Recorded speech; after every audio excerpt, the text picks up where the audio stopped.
historia no contada. Programa de investigación y divulgación histórica.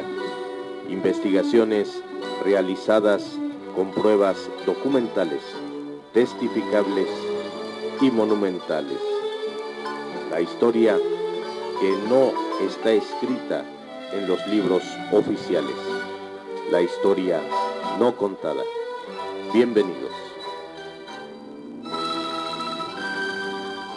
Amigos, amigas, gracias por el favor de su atención en una emisión más de su programa La Historia No Contada. Ya de alguna manera quiero agradecer primeramente a los estudiantes, a los discentes que están ahorita en formación en la Escuela Superior de Guerra, quienes han adquirido bastante de ellos mi última publicación, que es apuntes breves sobre la historia de México y otros. Todavía tengo ejemplares, aunque se han ido muy a prisa, se han ido también al extranjero. Eso es bueno. ¿Y por qué? Porque aquí precisamente hagan de cuenta que este libro es el resultado del programa de la historia no contada. Entonces, pues prácticamente hagan de cuenta que ya estaba el registro hecho así como apuntes breves de la historia de México y otros, porque este libro me llevó un poquito más de 4 años hacerlo en las investigaciones y pues obviamente apenas estamos cumpliendo 2 años con este programa tan gustado por ustedes y cuestión que no tengo con qué agradecerles sobre la historia no contada. Pero hace poco, en los últimos programas, grabé precisamente, di la lectura de todo lo que fue el siglo XX de este libro que es Breve Historia de la Educación en México.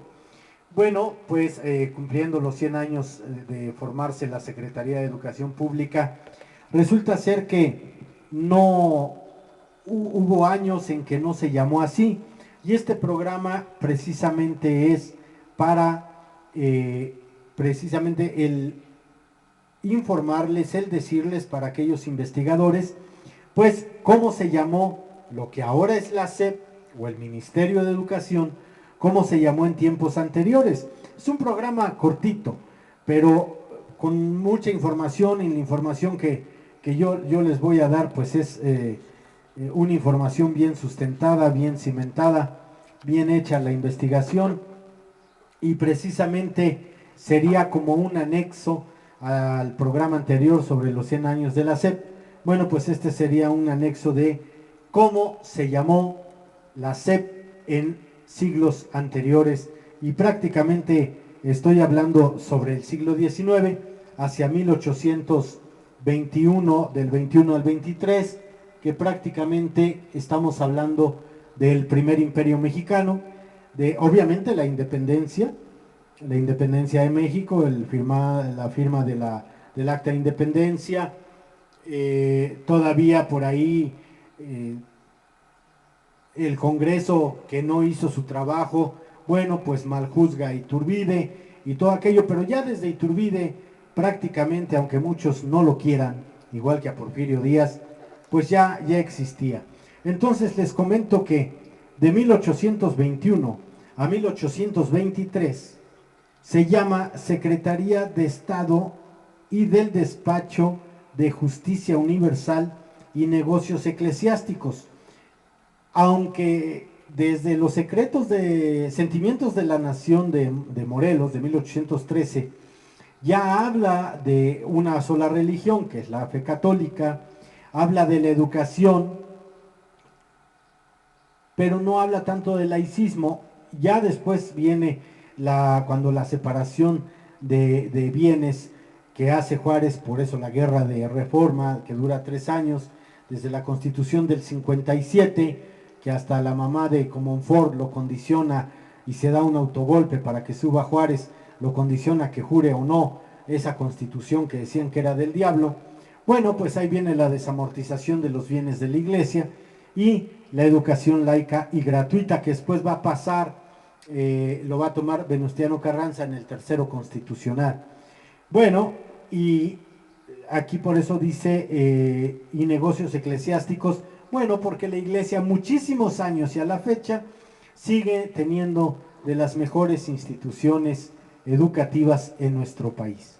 Antes, acuérdense, estudiabas o eras cura, o eras torero, o eras abogado, o te ibas de militar, porque no había otra cosa que estudiar. Y no porque los toreros no estudien, claro que estudian, pero me refiero, era otra alternativa de lucimiento, de crecer, de ganar dinero en estas épocas tan difíciles. Aunque sin ser toreros, hubo muchos rancheros que realmente, mis respetos, por decirlo así, por lo que he leído, para la doma de toros y para el sometimiento de caballos bravos, caballerangos grandes. Uno de ellos precisamente era Vicente Guerrero. Entonces, bueno, pues de ahí el origen, muchas cosas que provienen ya de la charrería o para la charrería, de la fiesta charra del torero, del toreo y del torero, que eran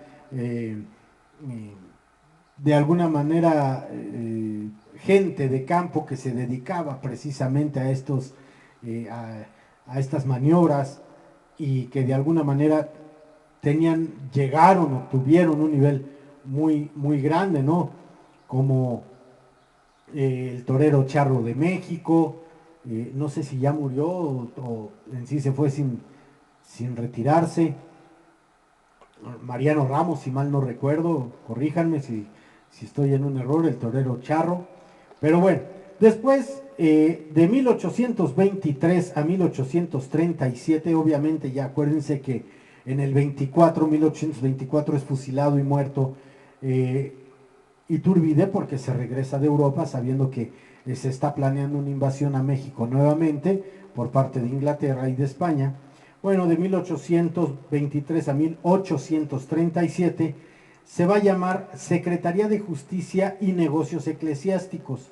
Se quita lo de Secretaría de Estado y Despacho de Justicia. Aunque aquí se llama de secretarías, realmente era como en Europa, ministerios. Era el ministro de Cultura, porque todos estaban en el gabinete, estaban a la misma capacidad que el primer ministro, que en este caso, como en Inglaterra, pues sería el presidente.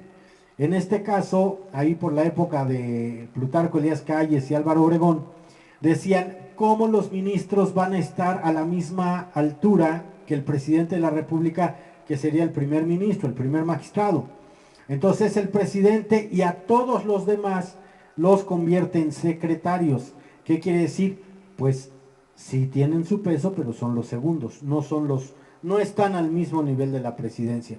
Entonces, yo encontré estos datos hasta 1842, del 42 al 43, empiezan a llevarse ministerios. Por ejemplo, de 1841 a 1842 se llama Ministerio de Justicia, Negocios Eclesiásticos, Instrucción Pública e Industria. ¿Qué tenía que ver la industria? Bueno, eso fue de 1841 a 1842.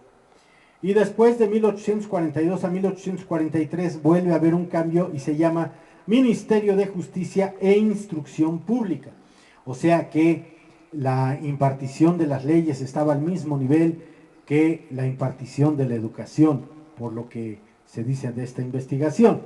Posteriormente, ya de 1843 a 1853, estamos precisamente en años santanistas, donde Antonio López de Santana es presidente de México, donde viene la invasión del 46 al 48, la primera invasión norteamericana. Bueno, pues recibe el nombre de 1843 al 53, Ministerio de Justicia, Negocios Eclesiásticos, Instrucción Pública e Industria. Ministerio de Justicia, Negocios Eclesiásticos e Instrucción Pública del 53, de 1853 a 1858.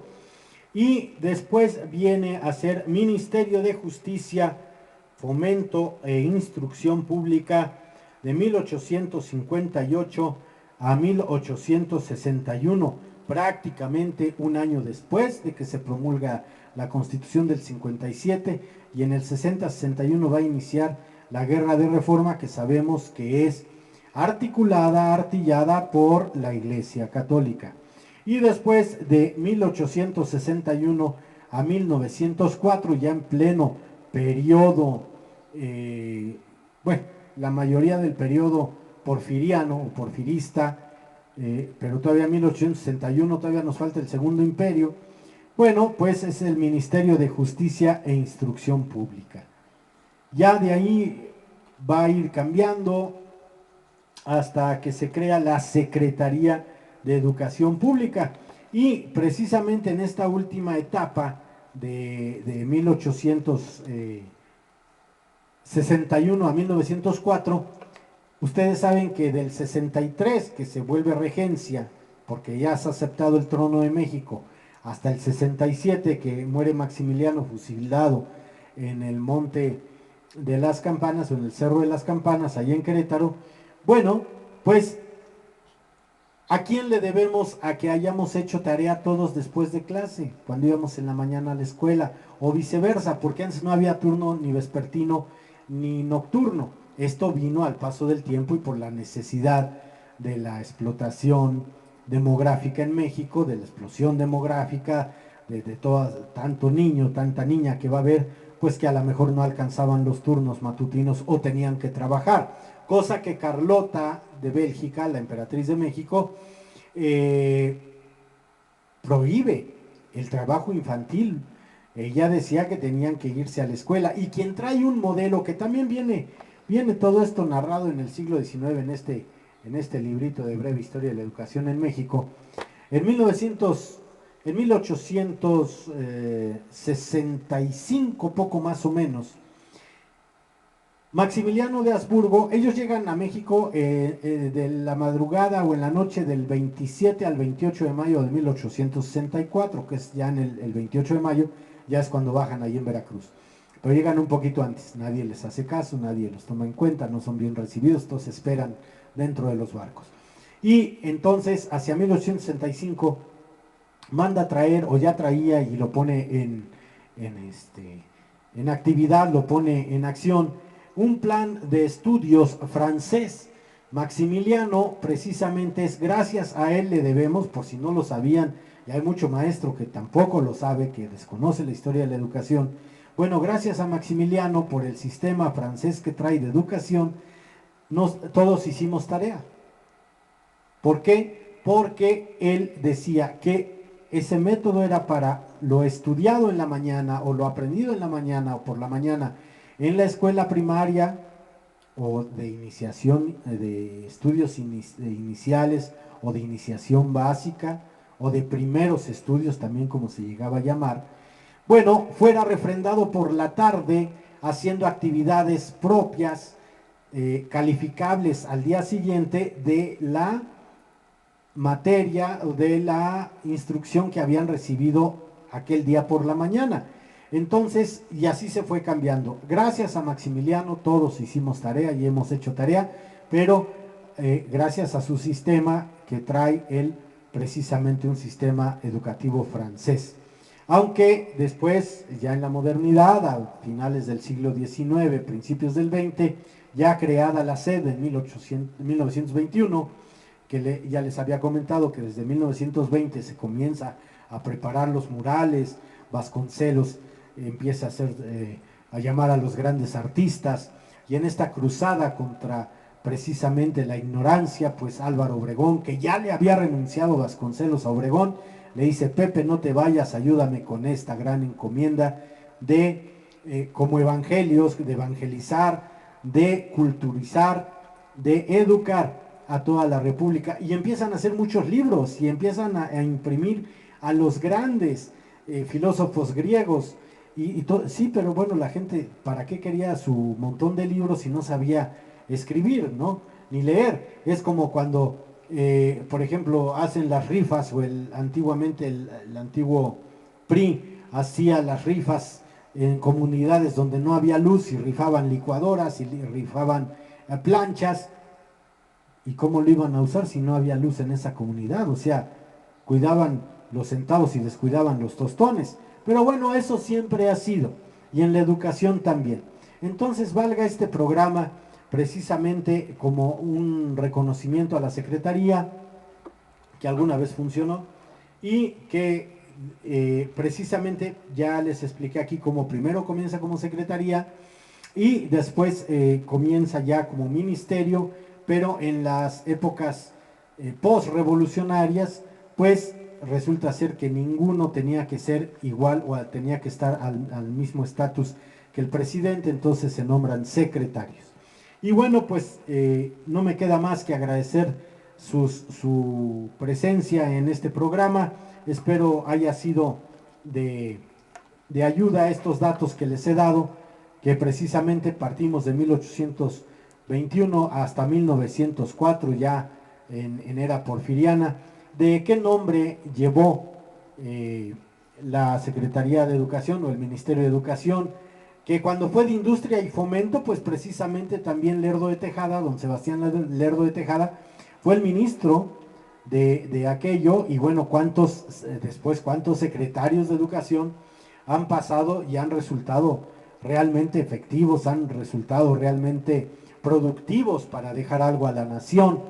Y que yo sepa, el único que ha sido llamado 2 veces a ser secretario en el 47 y en los 60, pues ha sido el maestro Jaime Torres Bodet, que gracias a él en el 47 se ha dado un gran impulso a la educación en México, y después en los 60 ya precisamente con el presidente López Mateos, que México viene la expansión, viene el boom de México, pues empieza desde 1960, aunque se inaugura el Museo de Antropología e Historia en el 64, desde el 60 se empieza a planear, porque no crean que el Museo de Antropología lo que ven es lo que hay. Abajo hay todavía 7, 8 pisos donde están las reservas, donde están los investigadores, están hacia abajo, entonces había que tener muy buena cimentación de la superficie hacia abajo, 8, 10 pisos hacia abajo en el Museo Nacional de Antropología. Y en el 60, bueno, pues es inaugurado, si mal no recuerdo, el Museo del Caracol, un museo, la Galería de Historia, la que eran picaderos, antes era ahí el criadero, era ahí donde estaban las caballerizas del Colegio Militar cuando estaba en Chapultepec. Ahí abajito, acuérdense que los últimos 100 metros de rampa para el acceso al castillo, a su mano derecha van a ver precisamente una estructura circular. Esa es la Galería de Historia, el Museo del Caracol, a quien también a todos los compañeros de los servicios educativos les envío un fuerte saludo, y esperando que sigamos trabajando. Lo que nos ha partido a todos ha sido esta pandemia, pero según esto, pues aunque se caigan como moscas con la nueva cepa, se caiga la gente como mosca muerta ahí en la calle, no hay problema, las situaciones no van a parar. Entonces vamos a ver cómo se realizan los planes de trabajo para el 2022. Pues amigos, amigas, gracias por el favor de su atención, nuevamente muy agradecido con los estudiantes de la Escuela Superior de Guerra, esta generación 90, que van para diplomados de Estado Mayor, sobre todo al capitán primero de Infantería, Ricardo Alberto, quien es el que promovió todo esto para que los demás compañeros tuvieran su libro de apuntes breves de la historia de México. ¿Y por qué apuntes breves? Porque se tocan 19 temas y un anexo, y bueno, hablo desde el penacho de Moctezuma, finalizando con los símbolos patrios. Esta información de los símbolos patrios es precisamente parte de las conferencias que anualmente, hasta la pandemia, se daban 2 veces al año en el Caracol. El Caracol, en la Galería de Historia, gracias a los servicios educativos, al cabecilla, válgase en buena lid el decirle cabecilla, o sea, la cabeza de ese sistema de servicios educativos del Caracol, a Fernando Ramírez Reyes, pues se realizaban junto con su equipo o con sus colaboradores, compañeros, se realizaban 2 veces al año, repito, una en febrero y otra en marzo, las conferencias abiertas a todo el público, que sobre todo había mucho público infantil, mucho alumno de primaria, y después de secundaria, y hasta llegaron a ir personal del ejército, porque se les hizo la invitación a la Universidad del Ejército y de la Fuerza Aérea, y sí llegaron a ir en cada una de las dos conferencias, un lleno total, y esperemos retomar. Bueno, pues con eso, con los símbolos patrios y toda la información que hay, las cartas y cómo Juárez deja dicho, ni una sola nota, ni una sola letra se le cambia al himno nacional, pues todo eso está aquí en este librito que se nos está acabando. A Dios gracias, ha habido muy buena respuesta, pero tenemos todavía, ya saben, ustedes me pueden mandar un correo a historianocontada@yahoo.com, que es el que está aquí abajo en el cuadro de diálogo, y ya yo les contesto y les explico si cómo se maneja el envío, y todo esto va por correo certificado, el libro va sanitizado, y bueno, prácticamente a lo más en 2 semanas les llega su ejemplar a su domicilio. Bien, pues muchísimas gracias, amigos, amigas, por el favor de su atención en un programa más de La Historia No Contada, en donde vamos a seguir tratando asuntos diversos de nuestra historia. Hemos terminado con las cartas históricas, pero México tiene mucha historia para dar y regalar. Por el favor de su atención, su amigo Ricardo Trillanes se despide. Muchísimas gracias, hasta la próxima.